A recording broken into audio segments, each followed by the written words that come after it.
क्या ब्रो, मैंने सुना तूने अब तक SJ new generation commerce classes को अब तक फॉलो नहीं किया। जल्दी कर ले ब्रो, इस पर सारी पढ़ाई से रिलेटेड वीडियो आएंगी। To our new video of SJ new generation commerce classes. तो पिछले क्लास में मैंने डायरेक्टिंग पूरा कंप्लीट करवा दिया था और इस क्लास में अब हम करेंगे कंट्रोलिंग। डायरेक्टिंग के मैंने 2 लेक्चर में कवर करवा दिया और उसके पीडीएफ भी मैंने प्रोवाइड करवा दिया है सबको। आज से हम करेंगे कंट्रोलिंग चैप्टर। अब कंट्रोलिंग में क्या क्या आ रहा है पहले वो डिस्कस कर लेते हैं। तो क्या क्या आ रहा है कंट्रोलिंग में? कंट्रोलिंग को भी बहुत शॉर्ट कर दिया है। तो कंट्रोलिंग में बस कॉन्सेप्ट और उसके इम्पोर्टेंस आ रहे हैं। कॉन्सेप्ट की कंट्रोलिंग होता क्या है और उसके इम्पोर्टेंस वही लिखा है। Understand the concept of under the concept of controlling और explain the importance of controlling. ठीक है, तो आज की क्लास में ये कवर करेंगे हम। और steps in process of controlling का प्रोसेस बस वही है, discuss the steps in the process of controlling. और बाकी जितने भी उसमें टॉपिक हैं वो सारे आपको काट देने। जो मैं पढ़ाऊँगा इस नोट्स के ज़रिए बस वही पेपर में आएगा, ये मेरी गारंटी है। और बाकी जो मैं नहीं पढ़ाऊँ वो आप बुक में क्रॉस लगा लीजिएगा ताकि आपको बाद में दिक्कत ना हो। ठीक है, तो बिना देरी किए स्टार्ट करते हैं। इसको रफ कर देता हूँ।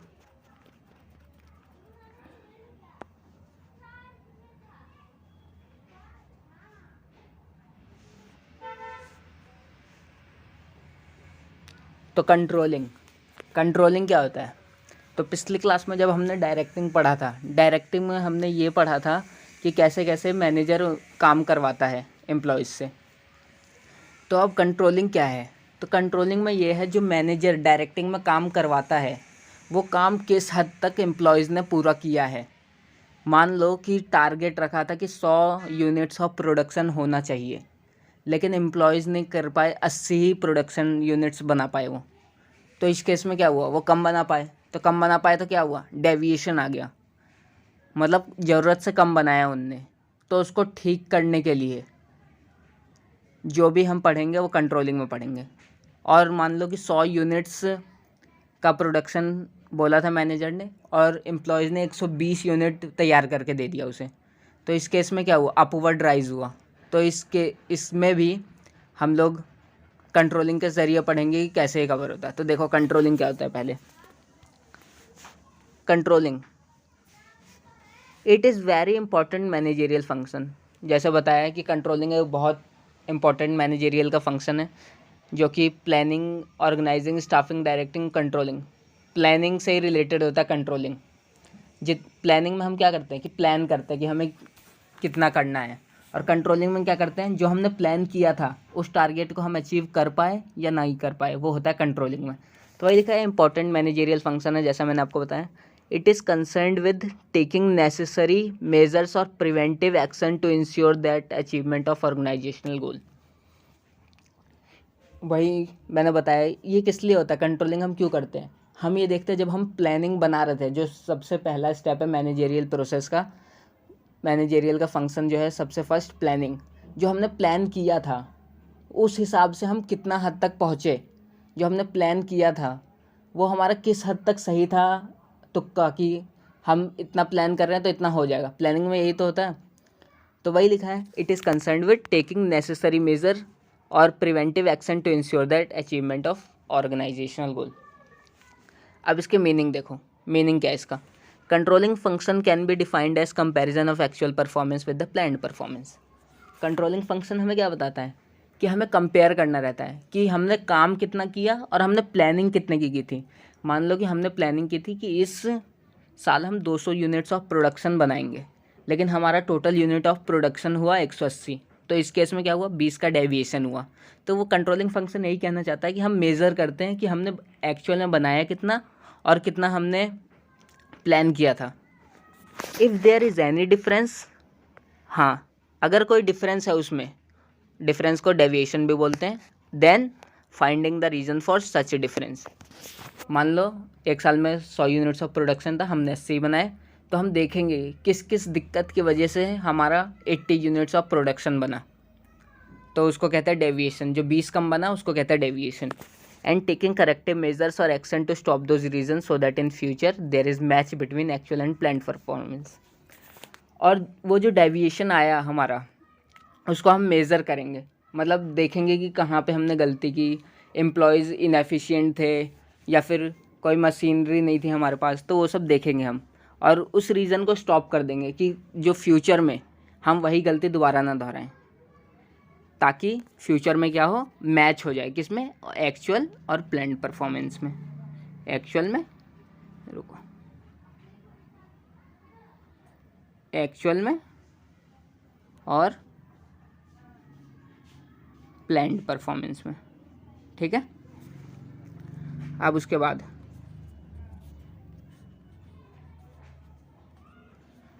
इसका स्कोप क्या है। स्कोप भी नहीं है उसमें सिलेबस में, लेकिन मैं कवर करवा दे रहा हूँ, इसको कुछ करने की ज़रूरत नहीं है, इसको बस ऊपर से ही मैं पढ़ा रहा हूँ। देखो क्या है कंट्रोलिंग का स्कोप क्या है। तो controlling is very wide in scope as it does not end only by comparing the actual पर। कंट्रोलिंग क्या है, कंट्रोलिंग में हम ये थोड़ी कि ये ख़त्म हो जाता है बस कंपेयर करने से। जैसे मान लो कि हमने प्लान किया था 100 बना 80, तो बस इतना ही नहीं है कि वो कंपेयर करके छोड़ देगा कंट्रोलिंग। उसके बाद क्या करेगा, वो डेविएशन निकालेगा, कम बने तो किस वजह से बने और उससे ज़्यादा बने तो किस किस वजह से बने। कंट्रोलिंग का ये स्कोप है, ठीक है। वही लिखा है कि comparing the actual performance with the planned performance but it tries to find out the reason and solution for such problem also. और बताया जैसे कि डेविएशन है तो किस वजह से है और अपवर्ड राइजिंग ऑफ प्रोडक्शन है तो किस वजह से, वही है इसका स्कोप। चलो अभी रफ कर देता हूँ, सेकेंड पेज पे आते हैं।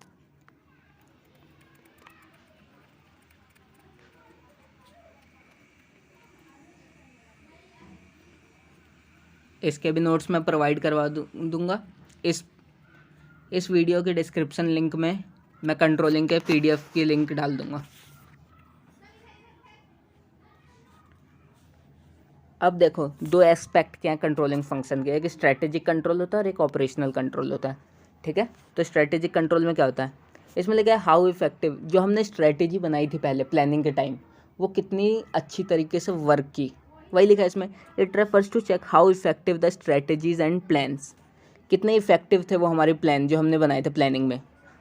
Because sometimes there can be deviation in actual performance, क्योंकि कभी कभी क्या होता है जो हम प्लानिंग करते हैं उतना हम कवर नहीं कर पाते, जितने हमने प्लानिंग की थी उससे कम भी हो सकता है, ज़्यादा भी हो सकता है। तो इसको कंट्रोल करने के लिए क्या है, स्ट्रैटेजिक कंट्रोल। वही बताता है there can be deviation in actual performance and plan performance due to plan and strategies. अब मान लो हमने प्लान किया था 100 और एक्चुअल बन गया 120, तो इस केस में क्या हुआ, मिसमैच किसका हो गया, मिसमैच हो गया ड्यू टू किसकी वजह से, अंडर एस्टिमेशन ऑफ प्लान। हमने अपने प्लान को कमज़ोर समझा अपने कैपेसिटी के हिसाब से, तो उसकी वजह से क्या हुआ, मिसमैच हो गया। सो इसको क्या कहेंगे, स्ट्रैटेजिक कंट्रोल। समझ आ गया, हमने प्लान किया था 100 और उससे ज़्यादा बन गया, तो एक एग्जांपल है किसका, स्ट्रैटेजिक कंट्रोल का, याद रखना। बी क्या है, तो हम स्ट्रैटेजिक कंट्रोल में देख रहे थे कि प्लान आउटपुट और एक्चुअल आउटपुट में अपवर्ड राइजिंग है। वहीं ऑपरेशनल एस्पेक्ट में क्या होता है, ऑपरेशनल एस्पेक्ट में होता है focus on managerial and other activities of organisation. इसमें हम किस पे फोकस करते हैं, मैनेजर की एफिशिएंसी पे, कि मैनेजर कितना सही है कि वो काम करवा सकता है एम्प्लॉय से। तो वही है, it is to find out whether the mismatch is due to fault in action और एक्टिविटीज़। ये जो ऑपरेशनल एस्पेक्ट है इसमें हम देखते हैं कि मिसमैच किस एक्शन और एक्टिविटीज़ के ज़रिए हुआ, मैनेजर के या एम्प्लॉयज़ के। तो इसमें एक था कि प्लान आउटपुट था 100 और एक्चुअल आउटपुट था 80, तो इसमें क्या हुआ, मिसमैच हो गया। और इस मिसमैच को क्या कहेंगे, डेविएशन। 20 का जो डेविएशन है वो किसकी वजह से हुआ, मैनेजर की वजह से हुआ, मैनेजर के किसी फंक्शन की वजह से हुआ, मैनेजर की किसी एक्टिविटीज़ से हुआ, या एम्प्लॉय की किसी एक्टिविटीज़ से हुआ, तो वो होता है ऑपरेशनल एस्पेक्ट में, ठीक है। ये रफ कर दे रहा हूँ।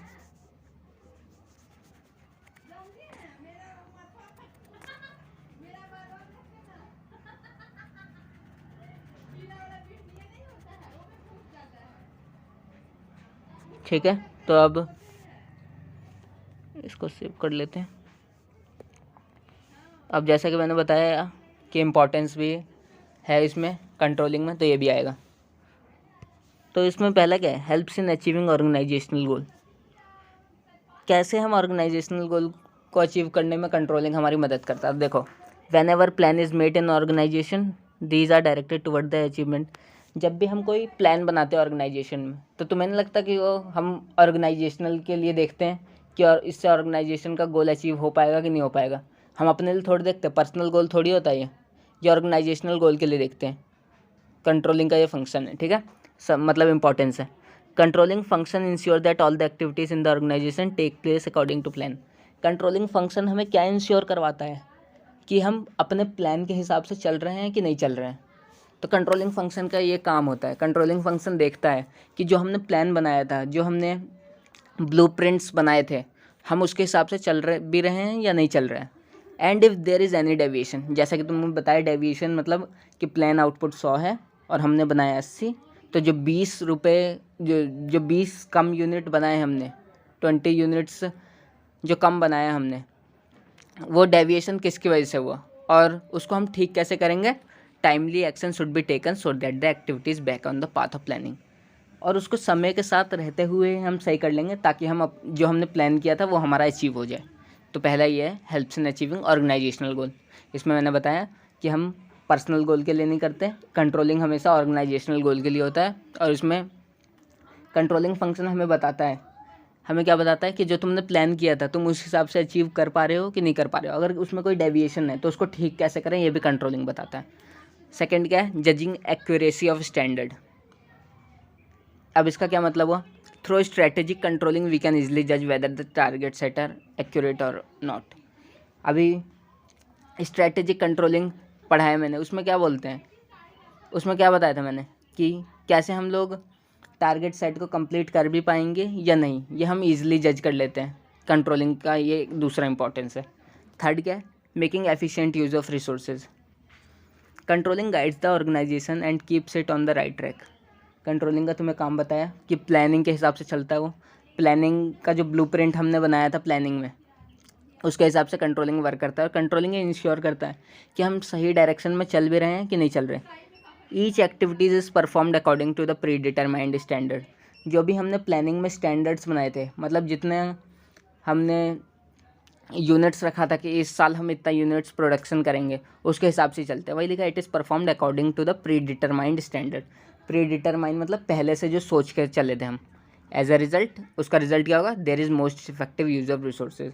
उससे क्या होगा, हमारी यूटिलाइजेशन ऑफ रिसोर्स होगा। यूटिलाइजेशन ऑफ रिसोर्स मतलब कि मिनिमम और no waste at all of resources happen. और इससे क्या होगा, ऑर्गेनाइजेशन को बेनिफिट होगा। और ऑर्गेनाइजेशन को बेनिफिट होगा तो कहीं ना कहीं एम्प्लॉयज़ को भी बेनिफिट होगा इसका। फोर्थ क्या है, इम्प्रूविंग एम्प्लॉयज़ मोटिवेशन। अब कंट्रोलिंग से एम्प्लॉय का मोटिवेशन कैसे होगा, मतलब एम्प्लॉय को मोटिवेट कैसे करेंगे कंट्रोलिंग फंक्शन से। तो देखो, a good control system guides employ to come out of their problem. Sorry, यहाँ पे कंट्रोलिंग होगा। अगर अच्छा कंट्रोलिंग सिस्टम है, अच्छे से कंट्रोल कर पा रहे हैं जो हमने प्लान किया था, तो उससे क्या होगा कि हम, अगर हमारा डेविएशन भी है तो भी हम उस प्रॉब्लम से निकल जाएंगे। अगर अच्छी तरीके से मैनेजर जो है कंट्रोल कर पा रहा है वो, तो हम उस प्रॉब्लम से जल्दी बाहर निकल सकते हैं। This free communication and care motivate employees to give better performance. Employ को पता है कि अगर हमारी थोड़ी गलती होगी तो ये जो मैनेजर है ये हमें बता देगा कि हम अपने जो हमने प्री डिटरमाइन स्टैंडर्ड बना रखा था उसके हिसाब से चल रहे हैं कि नहीं चल रहे हैं। तो इससे क्या होगा, एम्प्लॉय को मोटिवेशन आएगा। मोटिवेशन क्यों आएगा, क्योंकि वो सोचेगा अगर हम गलती करेंगे भी तो ये हमें बता देगा, ये हमें टोक देगा, जिससे वो अपना काम आसानी से कर सकते हैं। ये नहीं कि मैनेजर कुछ ध्यान नहीं दे रहा, वो अपने हिसाब से बनाए जा रहे हैं, तो गलती होगी तो कंपनी का कितना लॉस होगा, प्रोडक्शन में कितनी चीज़ें बर्बाद हो जाएंगी उसकी, और कंपनी को कितना लॉस हो जाएगा उस टाइम। तो वही बोल रहा है इसमें, इम्प्रूविंग एम्प्लॉयज़ मोटिवेशन। रफ कर दे रहा हूँ इसे। ये होगा 4। अब नेक्स्ट देखो, नेक्स्ट क्या है, नेक्स्ट है ensure order and discipline. Controlling से ऑर्डर एंड डिसिप्लिन कैसे रख सकते हैं हम, बताओ। तो कंट्रोलिंग में क्या होता है, देखो, controlling creates an atmosphere of order and discipline in the organization. Controlling का तुम्हें बता ही दिया कि हम लोग ने जो प्लानिंग में प्लान बनाया था उसके हिसाब से चलते कंट्रोलिंग में। तो उससे क्या होता है, एक एटमॉस्फेयर बन जाता है ऑर्डर और डिसिप्लिन का, कि जो हमने बनाया था उसके हिसाब से हम चल रहे हैं कि नहीं, जो हमने पहले ऑर्डर किया था उसके हिसाब से हम चल भी पा रहे हैं कि नहीं चल पा रहे। वही लिखा, effective controlling system keeps the subordinate under check and make sure they perform efficiently. Effective controlling system का मतलब अगर मैनेजर इंटरेस्टेड है, अगर मैनेजर कंपनी को प्री डिटरमाइंड गोल की तरफ ले जाना चाहता है, तो वही लिखा है effective controlling system keeps the subordinate under check. तो हम सबऑर्डिनेट को जो हमेशा चेक करता रहेगा, हर 1 घंटे पे, हर 2 घंटे पे ऐसे चेक करता रहेगा कि जो हमने टारगेट स्टैंडर्ड रखा था वो हम अचीव कर भी लेंगे या नहीं कर पाएंगे। तो वही लिखा है effective controlling system keeps the subordinate under check and make sure they perform efficiently. और बस यहाँ तक ही नहीं कि वो कर रहे हैं कि नहीं कर रहे, हम उनको ये भी देखेंगे कि वो रिसोर्स का वेस्ट तो नहीं कर रहे। तो वही है sharp control can have a check on dishonesty and fraud of employees. हम शार्प कंट्रोल किस पर रखेंगे? जो एम्प्लॉय हमको लग रहा है कि ये फ्रॉड है या फिर ये कंपनी के साथ कुछ धोखा कर रहा है, तो उस पर हम लोग शार्प कंट्रोल रखेंगे। 6 है फैसिलिटेट कोऑर्डिनेशन इन एक्शन। इसका क्या मतलब हुआ? कोऑर्डिनेशन सबने पढ़ा होगा। Controlling helps to maintain equilibrium between means and ends. इसका क्या मतलब हुआ? एक्विलिब्रियम मतलब क्या होता है बताओ? जहाँ दोनों चीज़ इक्वल होती हैं, जो हमने प्लान किया था और जो हम कंट्रोलिंग में कर रहे हैं, एक्चुअल परफॉर्मेंस और प्लान्ड परफॉर्मेंस दोनों इक्वल होंगी, तब होता है एक्विलिब्रियम पॉइंट इन कंट्रोलिंग। ठीक है, तो कंट्रोलिंग हमें एक्विलिब्रियम पॉइंट पे कैसे पहुंचने में मदद करता है? Controlling make sure that proper direction is taken, that various factor are maintained और नॉट। कंट्रोलिंग क्या देखता है? कंट्रोलिंग देखता है कि हम सही डायरेक्शन में जा भी रहे हैं कि नहीं जा रहे। जो हमने टारगेट सेट किया था, हम उसी डायरेक्शन में चल रहे हैं, उस पाथ पे चल रहे हैं, या हम डाइवर्ट हो गए उस पाथ से। और अगर हम डाइवर्ट हो गए तो बहुत सारे स्टेप्स लेता है ताकि हम उसी पाथ पे वापस आ जाएं। Department are controlled according to the predetermined standard. एक ऑर्गेनाइजेशन है, वो ऐसे तो चलेगी नहीं, वो प्री डिटरमाइंड जो उन्होंने पहले सोचा होगा, जो उन्होंने ब्लूप्रिंट बनाया होगा अपनी प्लानिंग का, उसके हिसाब से चलते ज़्यादातर बिग ऑर्गेनाइजेशन। और यही एक रीज़न है जिसकी वजह से सक्सेसफुल ऑर्गेनाइजेशन रन करती हैं। It is the reason why successful organization have a impact on past years. और क्या लिखा है? Which are well coordinated with one another. वही लिखा है department are control according to the predetermined standard. Department कैसे कंट्रोल किया जाता है? जो हमने स्टैंडर्ड पहले बनाया है उसके हिसाब से कंट्रोल किया जाता है। Which are well coordinated with one another, जिसको एक दूसरे आराम से कोऑर्डिनेट करते हैं। ये रफ कर दे रहा हूँ।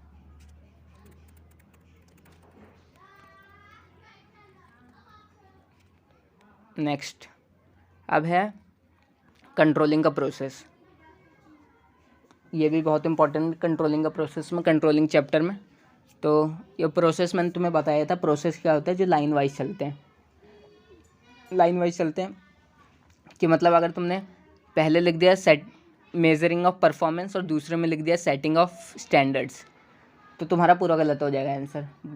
भले तुम नीचे के 3 सही लिखो, मतलब स्टेप वाइज मार्किंग मिल जाएगी नीचे के 3 की, लेकिन फिर गलती हो जाएगा ये, क्योंकि तुम पहले परफॉर्मेंस थोड़ी मेज़र करोगे कंट्रोलिंग का प्रोसेस में। पहले तो टारगेट जो तुमने सेट किया था उसको देखोगे ना, कितना अचीव कर पाए तुम कि नहीं। तो वही होता है कंट्रोलिंग प्रोसेस, लाइन वाइज चलते हैं। जितने भी प्रोसेस होते हैं वो लाइन वाइज ही चलते हैं, इसलिए इनको लाइन एक्टिविटी बोलते हैं। तो अब देखो क्या होता है। Setting up of target, setting up of target. अब इसमें क्या होता है? The standards become basis for comparison and the manager insist on following the standard. इसमें क्या होता है? हम देखते हैं कि जो हमने प्लानिंग की थी और जो हमारी आज की परफॉर्मेंस है वो कितनी मैच कर रही है, मिसमैच कर रही है। मतलब जो हमने प्लानिंग की थी, जो हमने ब्लूप्रिंट्स बनाए थे प्लानिंग में, वो कितनी हद तक इफ़ेक्टिव है इसमें। तो वही लिखा है the standards become basis for comparison.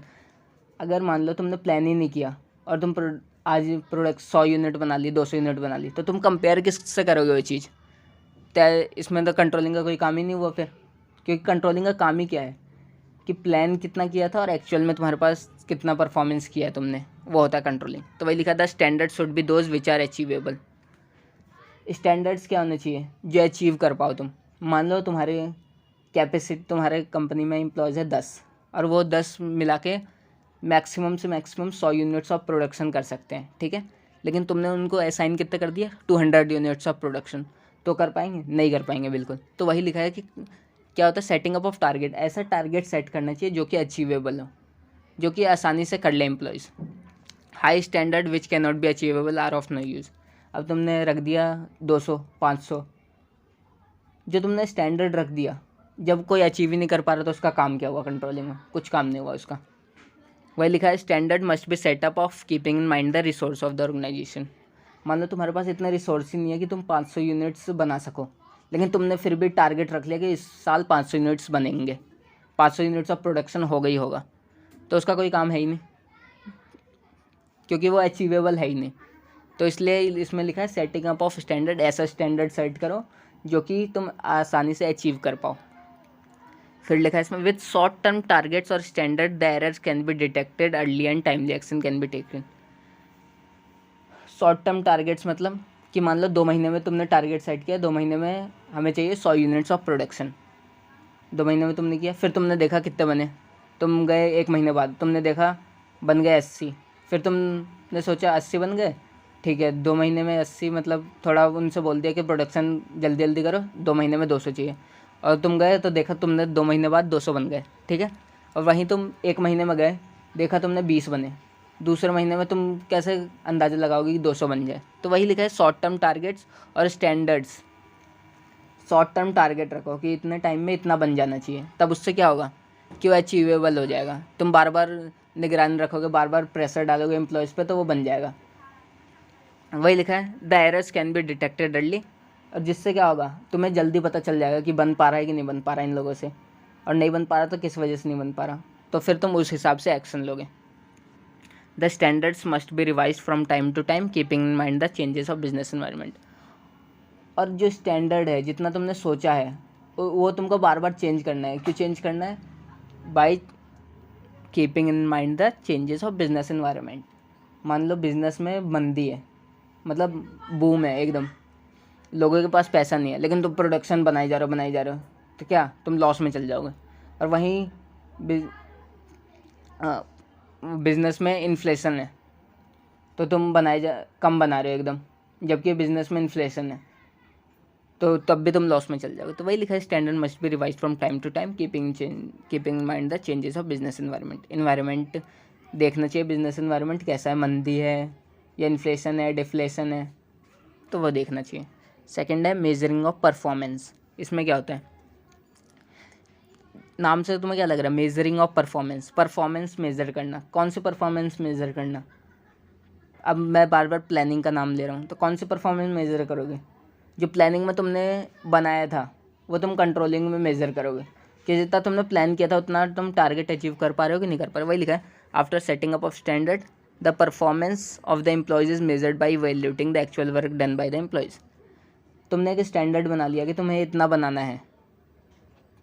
The performance of the employees is measured by valuating the actual work.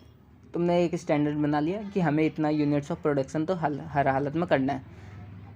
फिर जब मंथ एंड आया तब हम देखेंगे तुमने जितना स्टैंडर्ड्स बनाया था, जितना टारगेट तुमने अचीव करने के लिए कहा था, उतना तुम कितने अचीव कर पाए। वही लिखा है इसमें while measuring the performance quantitative and qualitative aspect of performance is kept in mind. जब भी हम परफॉर्मेंस देखते हैं एम्प्लॉयज़ की, तो हम देखते हैं कि उसने क्वालिटी पे कितना ध्यान दिया और उसकी क्वांटिटी पे कितना ध्यान दिया। तो क्वालिटेटिव माइंड, जब भी हम ज़्यादा क्वांटिटी में बनाना चाहते हैं तब हम क्वालिटी को इग्नोर करते हैं जनरली, लेकिन जब हम कम क्वांटिटी में बनाते हैं वही चीज़ तो हम क्वालिटी पे मोर फोकस करते हैं। तो वही लिखा है इसमें कि while measuring the performance quantitative and qualitative aspect of performance is kept in mind. Sometimes, कभी कभी एम्प्लॉयज़ अचीव क्वांटिटेटिव स्टैंडर्ड्स को अचीव कर लेते हैं।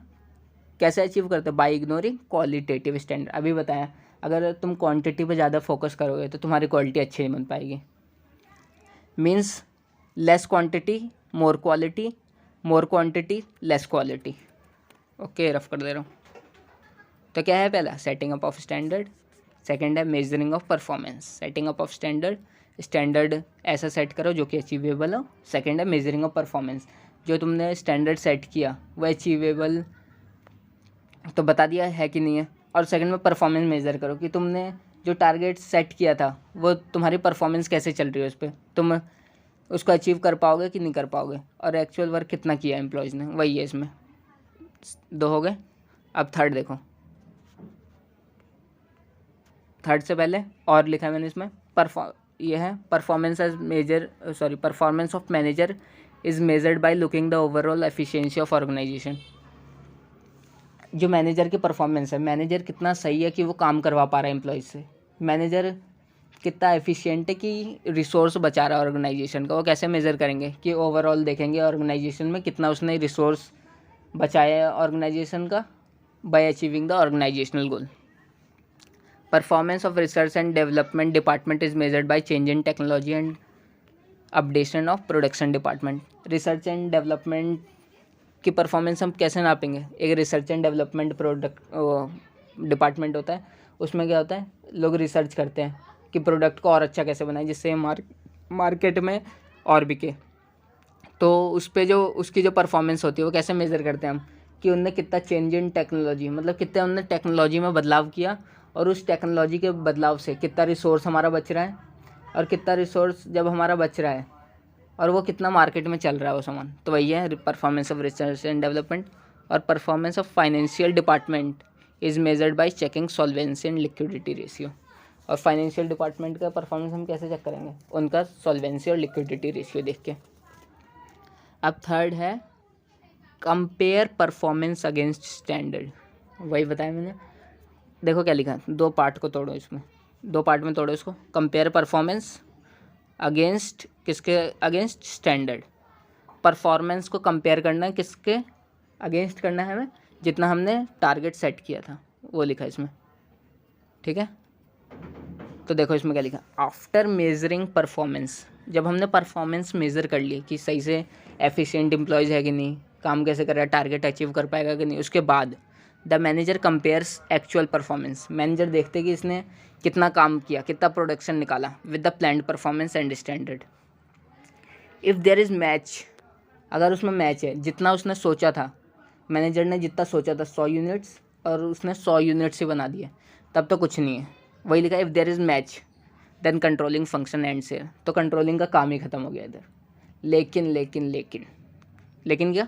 But if there is deviation, तुमने सोचा था, तुमने स्टैंडर्ड सेट किया था 100 और बने 80, तब क्या करेगा मैनेजर? मैनेजर देखेगा कि तुम्हारा डेविएशन किस वजह से आया, ठीक है। और वो ये भी चेक करेगा कि डेविएशन माइनर है या मेजर है। माइनर मतलब कि 100 यूनिट्स ऑफ प्रोडक्शन था, तुमने बनाया है 93, तो ये तो माइनर पॉइंट ऑफ व्यू है।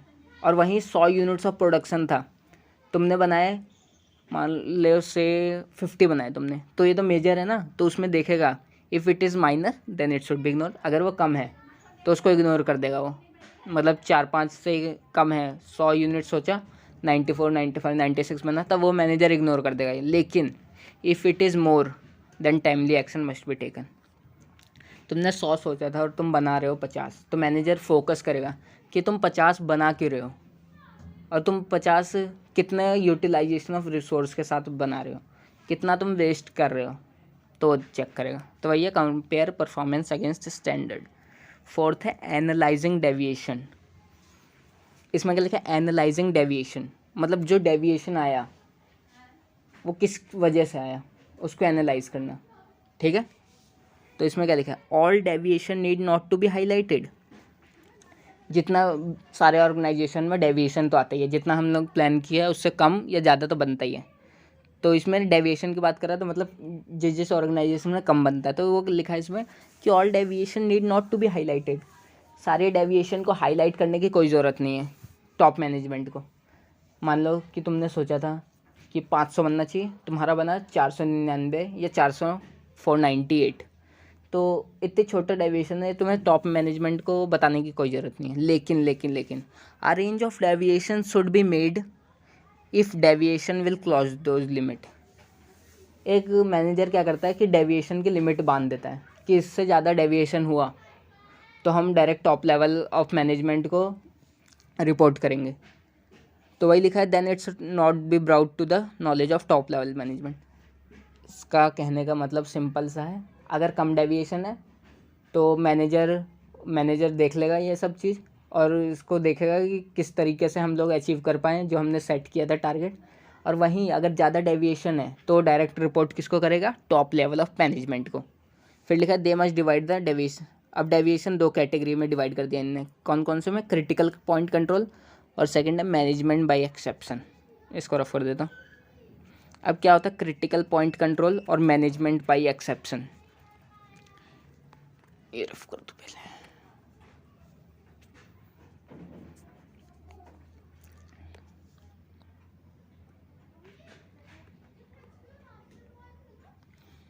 तो देखो क्रिटिकल पॉइंट कंट्रोल क्या होता है।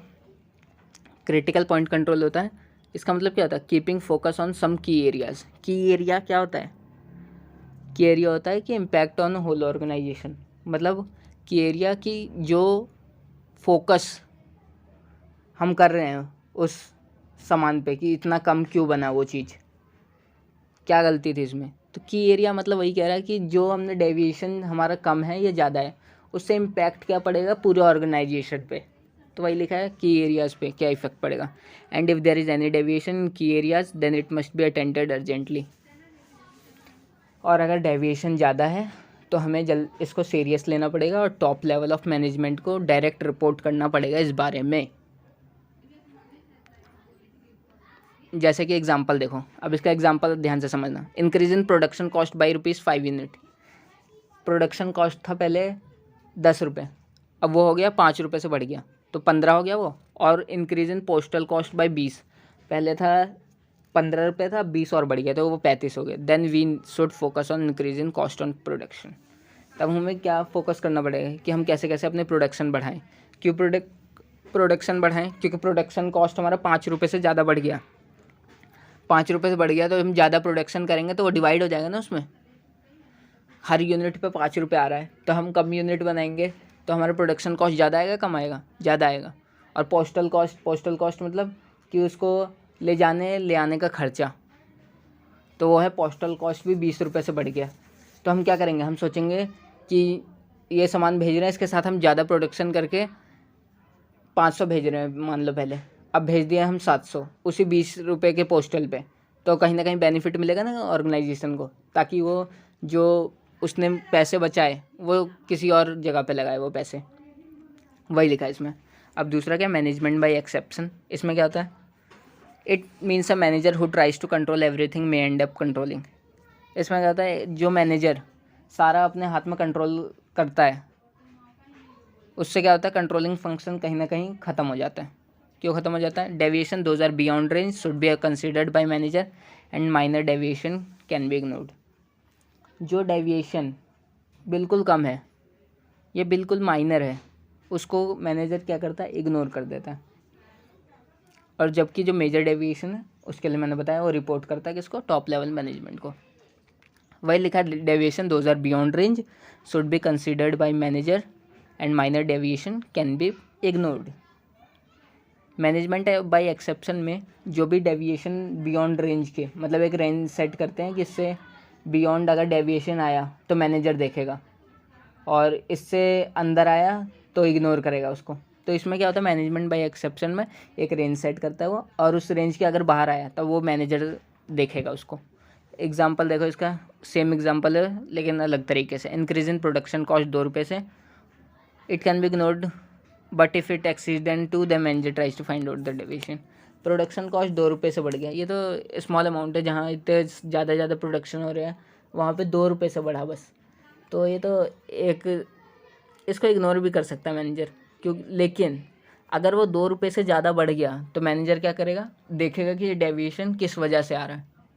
मान लो 2 की जगह हो गया 10 रुपये, तो मैनेजर देखेगा अरे ये तो 2 रुपये था डेविएशन, ये 10 रुपये क्यों आ रहा है, एम्प्लॉयज़ कैसे काम कर रहे हैं, वेस्टेज तो नहीं कर रहे रिसोर्स का, तो फिर वो देखेगा कि डेविएशन आ किस वजह से रहा है। अब लास्ट है टेकिंग करेक्टिव मेजर्स।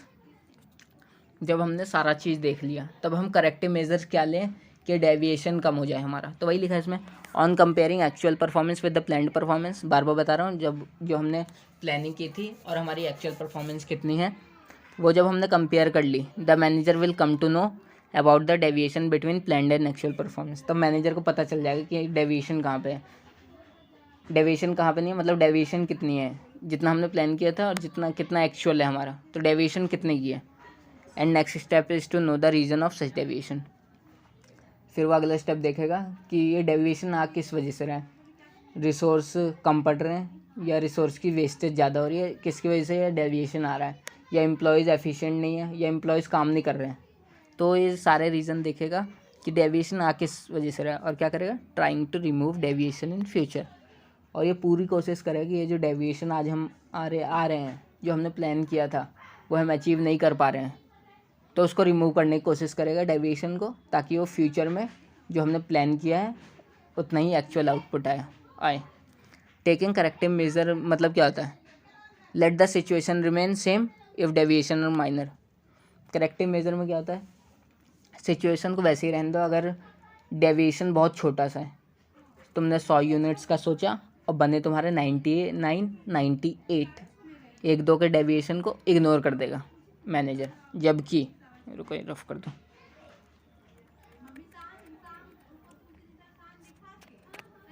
अब लास्ट पेज है ये, इसके बाद कंट्रोलिंग चैप्टर पूरा ख़त्म। अब तुम्हारा काम है रिवीजन करना है इसको फिर से। देखो, स्टाफिंग, डायरेक्टिंग, कंट्रोलिंग, ये तीनों कवर कर रहे थे 20 नंबर। तुम्हारा 20 नंबर आराम से आ जाएंगे अगर तुमने ये तीनों पढ़ लिया तो। ठीक है, मैंने सबके रिवीजन करवा दिया है और सबके नोट्स प्रोवाइड करवा दिए तुमको। अब तुम्हारे ऊपर है तो पढ़ोगे कैसे। अब देखो बी क्या है इसका, रीडिज़ाइन और रीफ्रेम प्लान्स। अब इसमें क्या होता है, अब इसमें है रीडिज़ाइन और रीफ्रेम प्लान्स।